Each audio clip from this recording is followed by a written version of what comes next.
Doctor గారు జనరల్‌గా H pylori bacteria ఇది బయట ఫుడ్ తింటే వస్తుంది అంటున్నారు. వరల్డ్‌లో 2/3 మందికి ఈ బ్యాక్టీరియా ఉండే అవకాశం ఉంటుందన్నమాట. అది అంత అంటే ఈ హెచ్ పైలోరీ బ్యాక్టీరియా ఉన్నవాళ్ళు చేతులు సరిగ్గా కడుక్కోకుండా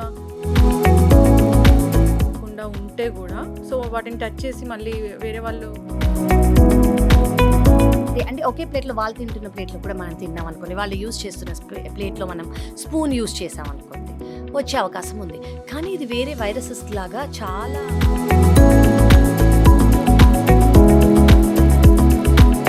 క్యాన్సర్ స్టేజ్ వరకు వెళ్ళింది దీనివల్ల అని చెప్తూ ఉన్నారు. అంటే లక్షణాలు ఎట్లా ఉంటే దాన్ని మనం డినై చేయడం వల్ల ఇంత దూరం వెళ్తుంది మ్యామ్. సో స్టార్టింగ్ స్టేజ్‌లో ఏం రావచ్చు అంటే పొట్ట గ్యాస్ ఫిల్ అయినట్టు కొంచెం, అంటే ఆకలి ఎక్కువ ఉండదు, ఎందుకంటే పొట్టంతా గ్యాస్తో నిండిపోయి ఉంటుంది.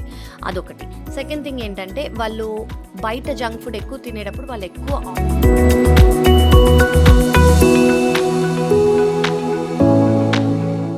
Welcome to iDream media. So ఈ మధ్యకాలంలో మనం ఎక్కువగా వింటూ ఉన్నాం ఏంటంటే హెచ్ పైలోరీ బ్యాక్టీరియా వచ్చింది, దానివల్ల అనేక రకాల అనారోగ్య సమస్యలు వస్తున్నాయి, హాస్పిటలైజ్ అవుతున్నారని. అసలు ఏంటి ఈ బ్యాక్టీరియా, ఎలా మనుషులకు సోకుతుంది, సో ఒకరి నుంచి ఒకరికి కూడా వస్తుందా, ఒకవేళ ఈ బ్యాక్టీరియా మనిషి శరీరంలోకి వచ్చినట్లయితే ఎలాంటి లక్షణాలు కనిపిస్తాయి, మరి రాకుండా జాగ్రత్తలు ఏంటి, వస్తే ట్రీట్మెంట్ ఏంటి, వివరాలు తెలుసుకుందాం. ఈరోజు మనతో పాటు ఉన్నారు ప్రముఖ gastro enterologist and liver transplant specialist doctor Kavya Dendukuri గారు. డాక్టర్ గారు నమస్తే. నమస్కారం అండి. డాక్టర్ గారు జనరల్‌గా హెచ్ పైలోరీ బ్యాక్టీరియా ఇది బయట ఫుడ్ తింటే వస్తుంది అంటున్నారు. ఏంటి అవునండి. డాక్టర్ గారు అసలు ఈ బ్యాక్టీరియా ఏంటి? ఎందుకు వస్తుంది మనిషిలోకి? నిజంగా బయట ఫుడ్‌లో మాత్రమే ఉంటదా? ఇంకా ఇతర కారణాలు ఏమైనా ఉంటాయా? వస్తే ఎలా తెలుస్తది అది హెచ్ పైలోరీ బ్యాక్టీరియా అని? వెరీ ఇంపార్టెంట్ థింగ్ అండి. ఇది మా గ్యాస్ట్రోంట్రాలజిస్ట్‌కి కానివ్వండి, హెపటాలజిస్ట్‌కి కానివ్వండి, డైలీ మేము చూసే పేషెంట్స్ ఇవి. అంత కామన్ ఇది. అంటే వరల్డ్ పాపులేషన్ తీసుకుంటే 2.5 టైమ్స్, అంటే వరల్డ్‌లో హ్మ్. 2/3 మందికి ఈ బ్యాక్టీరియా ఉండే అవకాశం ఉంటుందన్నమాట. ఓహ్! అది అంత కామన్. ఎవరికి వచ్చే అవకాశం ఉందంటే మీరన్నట్టు బయట ఫుడ్ కానివ్వండి, చేతులు సరిగ్గా కడుక్కోకుండా హ్మ్. ఆహారం తీసుకునేవాళ్ళు, హ్మ్. లేదా ఆహారం సర్వ్ చేసేవాళ్ళు, కంటామినేటెడ్ ఫుడ్ కానివ్వండి, కంటామినేటెడ్ వాటర్ కానివ్వండి, హ్మ్. దానివల్ల వచ్చే హ్మ్. Most common bacteria. హ్మ్. దీనివల్ల వచ్చే సిమ్టమ్స్ ఏంటి? అసలు ఏ ఆర్గన్ ఎఫెక్ట్ అవుతుందంటే హ్మ్. స్టమక్, పొట్ట, డైజెస్టివ్ ట్రాక్ట్‌లో హ్మ్. మన స్టమక్ అనేది చాలా కామన్‌గా ఎఫెక్ట్ హ్మ్. అవుతుందనమాట. చ చాలామంది కడుపులో నొప్పి, హ్మ్. ఎస్పెషల్లీ అప్పర్ భాగం, పై హ్మ్. భాగంలో నొప్పి అనేది కానివ్వండి, పొట్టలో గ్యాస్ ఉన్నట్టు, హ్మ్. కొంచెం తినగానే నాకు ఫుల్ అనిపిచ్చేస్తోంది, హ్మ్. ఆకలి లేదు, లేదా నాకు వామిటింగ్ సెన్సేషన్ వస్తుంది, హ్మ్. కొంచెం డిస్కంఫర్ట్ ఉంటుంది అని మనకు కామన్‌గా ఈ సిమ్టమ్స్‌తో వస్తారనమాట. హ్మ్. ఇలా వచ్చినప్పుడు మనం ఫస్ట్ హిస్టరీ అడుగుతాం. మీ లైఫ్ స్టైల్ ఎలా ఉంటుంది? మీరు జనరల్‌గా బయట ఎక్కువ తింటారా? రా ఫుడ్స్ ఎక్కువ తింటారా? హ్మ్. అంటే కుక్ చెయ్యనివి అనమాట. హ్మ్. మంచిగా బాయిల్ కానివ్వండి, కుక్ కానివ్వండి, చెయ్యని ఫుడ్స్ ఎక్కువ తింటారా? బయట ఆహారం ఎక్కువ తినే లైఫ్ స్టైలా మీది? హ్మ్. ఎక్కువ ఆర్డర్‌లు చేసుకొని తినే లైఫ్ స్టైలా అని మనం హ్మ్. కనుక్కోవచ్చు. ఇది ఎంత మనకి ఇది టెస్ట్‌ల ద్వారా మోస్ట్ కామన్‌గా, సెన్సిటివ్‌గా మనకు తెలిసేదేంటంటే ఎండోస్కోపీ ద్వారా మనకిది తెలుస్తుందనమాట. హ్మ్. అంటే ఎండోస్కో కనిపిస్తదా బ్యాక్టీరియా అది? లేదండి, కనిపీదు. జనరల్లీ ఎండోస్కోప్ అంటే ఏంటంటే, హ్మ్. ఒక ట్యూబ్ చివరికి కెమెరా ఉంటుందనమాట. హ్మ్. అది మేము నోట్లోంచి పాస్ చేసి, హ్మ్. ఫస్ట్ ఆ స్టమక్ ఏరియాలో ఇన్‌ఫ్లమేషన్ ఉందా? ఇన్‌ఫ్లమేషన్ హ్మ్. అంటే ఏంటంటే, ఎర్రగా ఉందా? అక్కడ హ్మ్. కొంచెం ఎడిమా, కొంచెం స్వెల్లింగ్ ఉందా? హ్మ్. పుండులాగా ఉందా? అల్సర్ లాగా ఉందా? హ్మ్. అనేది మనం చూడాలి. మనకలా ఉంది అని అనిపిస్తే, అందులోంచి జస్ట్ బయాప్సీని ఒక చిన్న టిష్యూ తీసుకుంటాము. తీసుకొని వెంటనే మాకు తెలిసిపోతుంది. హ్మ్. ఒకటి ల్యాబ్‌కి పంపిస్తాము. హ్మ్. ఇంకోటేంటంటే మాకు హెచ్‌పీ కిట్ అని ఒక కిట్ ఉంటుందనమాట. హ్మ్. ఆ టిష్యూని ఆ కిట్‌లో పెట్టామనుకోండి, జనరల్లీ యెల్లో కలర్‌లో ఉంటుంది ఆ హ్మ్. కిట్. అది పింక్‌గా కన్వర్ట్ అయిందనుకోండి, హెచ్ పైలోరీ బ్యాక్టీరియా ఉన్నట్టు. అది మనకి నెక్స్ట్ 5 నిమిషాల్లో తెలిసిపోయేది. హ్మ్. సో, మనం ఎండోస్కోపీ చేస్తున్నప్పుడే ఆ రిపోర్ట్ మనకి వెంటనే వచ్చేస్తుందనమాట. ఓకే. చాలా సెన్సిటివ్ ఇది కూడా. హ్మ్. అఫ్‌కోర్స్ డౌట్ ఉంటే మనం ల్యాబ్‌కి కూడా టిష్యూ పంపిస్తాము. హ్మ్. బట్ మనకి వెంటనే తెలిసిపోతుంది. ఇలా ఉంది అని అనుకోండి, ఇది ఎందుకు ట్రీట్ చేయాలి అంటే, దీనివల్ల గ్యాస్ట్రిక్ అల్సర్ హ్మ్. లేదా కొంతమందికి గ్యాస్ట్రిక్ క్యాన్సర్ వచ్చే అవకాశం ఉంది. హ్మ్. సో, ఈ బ్యాక్టీరియాని ట్రీట్ చేయటం చాలా ఈజీ. హ్మ్. జస్ట్ మనం ఓరల్ టాబ్లెట్స్ హ్మ్. 10 రోజులు లేదా 14 రోజులు, హ్మ్. యాంటీబయాటిక్స్ ఉంటాయి అందులో, పీపీఐ అంటే హ్మ్. యాసిడ్‌ని సప్రెస్ చేసే మెడికేషన్స్ ఉంటాయి, హ్మ్. సిరప్స్ ఉంటాయి. ఇవి 10, 15 రోజులు తీసుకుంటూ, హ్మ్. వీటితో ఈ సిరప్ తీసుకుంటూ, హ్మ్. ఆహారం అనేది మార్చుకుంటూ, లైఫ్ స్టైల్ అనేది మార్చుకున్నామనుకోండి, ఈ హెచ్ పైలోరీ బ్యాక్టీరియా కంప్లీట్‌గా ఎరాడికేట్ అయిపోతుంది. అప్పుడప్పుడే వస్తుంటాయి. అంటే వచ్చిన వాళ్ళకి దీనివల్ల ట్రీట్మెంట్ పోతుంది. హ్మ్. కానీ మళ్ళీ లైఫ్ స్టైల్ మీద డిపెండ్ అయ్యి ఉంటుంది. హ్మ్. వాళ్ళు ఎలాంటి ఆహారం తీసుకుంటున్నారు, హైజీనిక్ ప్రొసీజర్స్ అంటే చేతులు కడుక్కొని తినటము, హ్మ్. ఏదన్నా టచ్ చేయంగానే పెట్స్‌ని ముట్టుకోవటం గానియండి, బయటికెళ్ళి రావటం గానియండి, ఆఫీస్ నుంచి రాగానే అలాగే డైరెక్ట్‌గా తినేయటం గానియండి, హ్మ్. అలాంటివి చేయకుండా ఉండి హ్యాండ్ వాష్, హైజీనిక్ ప్రొసీజర్స్ మనం పాటించామనుకోండి హ్మ్. ఖచ్చితంగా స్ప్రెడ్ కాదు. హ్మ్. అఫ్‌కోర్స్ ఇది కంటేజియస్ అని మీరు అడిగినప్పుడు ఇది ఒకళ్ళ నుంచి స్ప్రెడ్ అయ్యే అవకాశం చాలా తక్కువ. బట్ ఏంటంటే బాడీ ఫ్లూయిడ్స్, మౌత్ ఫ్లూయిడ్స్ ద్వారా స్ప్రెడ్ అవుతుంది. హ్మ్. సో, కిస్సింగ్ గానియండి, వాటి వల్ల స్ప్రెడ్ అయ్యే అవకాశం ఉంటుంది. ఓకే. కానీ ఇది ఒక స్మాల్ బ్యాక్టీరియా. ఇది కంప్లీట్‌గా మనం క్యూర్ చేయొచ్చు కాబట్టి దీనివల్ల మనకి హ్మ్. భయం అనేది ఉండక్కర్లేదు. ఓకే. అంటే ఈ హెచ్ పైలోరీ బ్యాక్టీరియా ఉన్నవాళ్ళు చేతులు సరిగ్గా కడుక్కోకుండా హైజీన్ మెయింటైన్ చేయకుండా ఉంటే గూడా సో, వాటిని టచ్ చేసి మళ్ళీ వేరే వాళ్ళు ఫుడ్స్‌ని తీసుకుంటే కూడా వస్తుందా? అదే. అంటే ఒకే ప్లేట్‌లో వాళ్ళు తింటున్న ప్లేట్‌లో కూడా మనం తిన్నామనుకోండి, వాళ్ళు యూజ్ చేస్తున్న ప్లేట్‌లో మనం స్పూన్ యూజ్ చేశామనుకోండి, హ్మ్. వచ్చే అవకాశం ఉంది. కానీ ఇది వేరే వైరసెస్ లాగా చాలా తొందరగా ఆ! భయంకరమైన బ్యాక్టీరియా కాదిది. హ్మ్. దీనికి ఖచ్చితంగా 10, 14 రోజులు మాత్రమే. ఇప్పుడు హ్మ్. జ్వరం వస్తే మనం ఒక యాంటీబయాటిక్ తీసుకుంటాం చూడండి. హ్మ్. దీనివల్ల జ్వరం వచ్చిందంటే ఈ యాంటీబయాటిక్. అలాగే హ్మ్. హెచ్ పైలోరీ బ్యాక్టీరియా వల్ల మన గ్యాస్ట్రిక్ ఇన్‌ఫ్లమేషన్ కానియండి, గ్యాస్ట్రైటిస్ కానియండి, గ్యాస్ట్రిక్ అల్సర్ కానియండి వచ్చిందనుకోండి, హ్మ్. 10 లేదా 14 రోజులు ట్రీట్మెంట్ తీసుకోగానే తగ్గిపోతుంది. ఓకే. మరి బాగా అల్సర్స్ వచ్చాయి. లేదా ఇది క్యాన్సర్ స్టేజ్ వరకు వెళ్ళింది. హ్మ్. దీనివల్ల అని చెప్తూ ఉన్నారు. హ్మ్.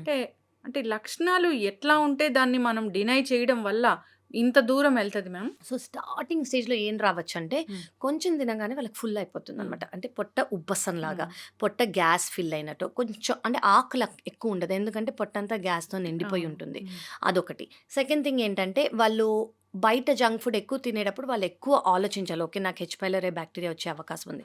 సెకండ్ థింగ్ చిన్న విషయాలు ఏదైనా చిన్న చిన్న పదార్థాలు ఏమైనా తింటుంటే వామిటింగ్ సెన్సేషన్ రావటం కానియండి, ఆకలి అనేది తక్కువ ఉండటం కానియండి, పొట్ట పై భాగంలో లేదా రైట్ సైడ్ భాగంలో కొంచెం నొప్పి రావటం కానియండి, హ్మ్. అన్‌కంఫర్టబుల్‌గా ఉండటం గానియండి, ఎస్పెషల్లీ తినేది రిలేటెడ్‌గా అంటే ఆహారం తిన్న తర్వాత తినేటప్పుడు వచ్చే డిస్కంఫర్ట్ వాళ్ళు ఓకే. నాకిది అది ఒక రోజు, 2 రోజులు ఉందనుకోండి సడెన్‌గా ఏదో కొత్తగా తినుంటారు.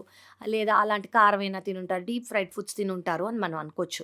కానీ ఇదే సింప్టమ్ పర్సిస్టెంట్‌గా ఉంది. చాలా రోజులుగా ఉందంటే డినై చేయకూడదు. హ్మ్. ఖచ్చితంగా మా దగ్గరకొచ్చి ఎగ్జామిన్ చేయించుకోవాలి. హ్మ్. ఇది ఓన్లీ ఎండోస్కోపీ కాదండి. ఎండోస్కోపీ అంటే చాలామంది భయపడతారు. హ్మ్.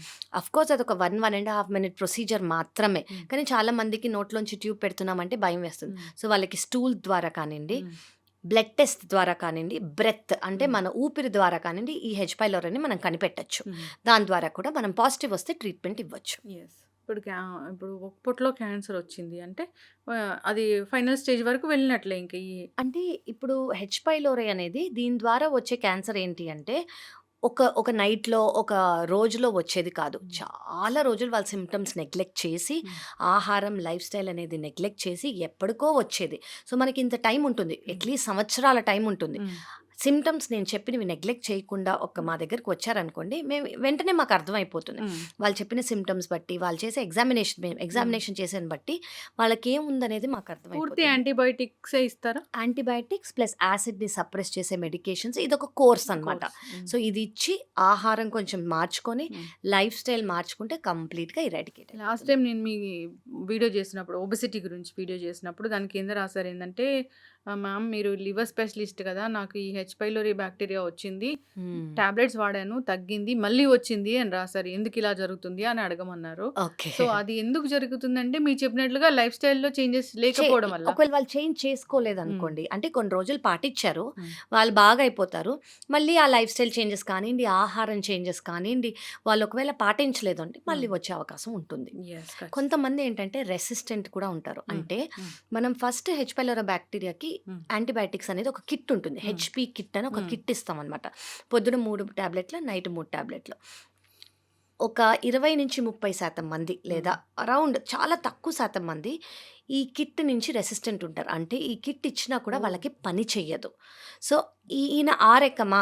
ఆ కేటగిరీలో ఈయననా? అని హ్మ్. మనం చూసి హ్మ్. మళ్ళీ హెచ్ పైలోరీ పాజిటివ్ వస్తే మనం హ్మ్. సెకండ్ లైన్ డ్రగ్స్ ఇవ్వచ్చనమాట యెస్. వాళ్ళకి. మరి ఇన్ని పేషెంట్స్ చూసారు కదా! రోజు వస్తూ ఉంటారు ఇలాంటి పేషెంట్స్.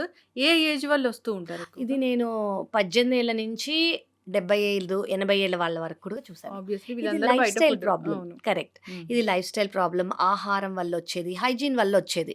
సో ఇదే ఏజ్ గ్రూప్ అనేది ఉండదు. ఉమ్, ఏ ఏజ్ గ్రూప్ కైనా కూడా ఖచ్చితంగా రావచ్చు. ఉమ్, సో అందరూ కేర్ఫుల్గా ఉండాలి. అందరూ ఉమ్, బేసిక్లీ దీనివల్ల ఏమవుతుందంటే మనకి వేరే ప్రాబ్లమ్స్ కూడా రాకుండా ఉంటాయి. ఉమ్, హైజీన్ మెయింటైన్ చేసామనుకోండి, ఉమ్. నార్మల్గా చేతులు కడుక్కొని కుక్ చేసిన ఫుడ్ తినటం వల్ల మనకి వేరే ప్రాబ్లమ్స్ కూడా రాకుండా ఉంటాయి. ఎస్. ఇప్పుడు మండి బిర్యానీస్ ఇలాంటి వాటి వల్ల షేరింగ్ అనేది ఎక్కువగా అవును, ఉంటుంది. అవును. సో అలాంటివి కాస్త అవాయిడ్ చేస్తే మంచిది. కరెక్ట్ అండి. ఆ, ఎగ్జాక్ట్లీ. ఉమ్, అంటే మనకు తెలుసు మన ఉమ్, ఇంట్లో వాళ్ళే అంటే ఇద్దరు ముగ్గురు మనము, ఉమ్, మనకేం ప్రాబ్లం లేనప్పుడు షేర్ చేసుకోవటం వేరు. ఉమ్, కానీ వేరే వాళ్ళతో తెలియని వాళ్ళతో అదే స్పూను అదే ప్లేట్లో అలా ఉమ్, తింటాము మనం ఉమ్. కొంచెం అవాయిడ్ చేసుకోవాలి. యెస్. ఖచ్చితంగా మ్యామ్. ఇప్పుడు చెప్పింది ఎలా ఉందంటే మన ప్రాచీన పద్ధతులు. మ్మ్. ఒకప్పుడు కాళ్ళు చేతులు కడుక్కొని కడుక్కొనే ఇంట్లోకి భోజనం చేయాలి. రావటము, ఆ! చేతులు కడుక్కొని కూర్చొని హ్మ్. తింటము, అవ్వంగానే ఆ ప్లేట్ తీసేసి హ్మ్. పక్కకు పెట్టేసి చేతులు కడుక్కోవటము, ఎవరిది వాళ్ళే చేసుకోవటము. హ్మ్. అవన్నీ చాలా ఆ ముందు కాలంలో చాలా ప్రివెంట్ చేసేవి హ్మ్. డిసీజెస్ని, ప్రాబ్లమ్స్ని. యెస్. అబ్సల్యూట్లీ రైట్ అండి. ఖచ్చితంగా మ్యామ్. జాగ్రత్తలు తీసుకోవాలని కోరుకుందాం. మీరన్నట్లుగా ఈ యాంటాసిడ్స్ మాకు తెలిసిన ఈ ఓ మెడికల్ షాప్‌కెళ్ళి అలాంటి జెల్స్ వాడి మ్మ్. దాన్ని ఇంకా పెంచడం కన్నా ఒకసారి డాక్టర్ దగ్గరికొస్తే వాళ్ళు కరెక్ట్. చెప్తారు అసలు ఏం జరుగుతుంది పొట్టలో ఎగ్జాక్ట్లీ అండి. అనేది. కరెక్ట్. క్రానిక్ వరకు వెళ్ళకుండా ఉంటుంది. చక్కటి ఇన్ఫర్మేషన్ మ్యామ్.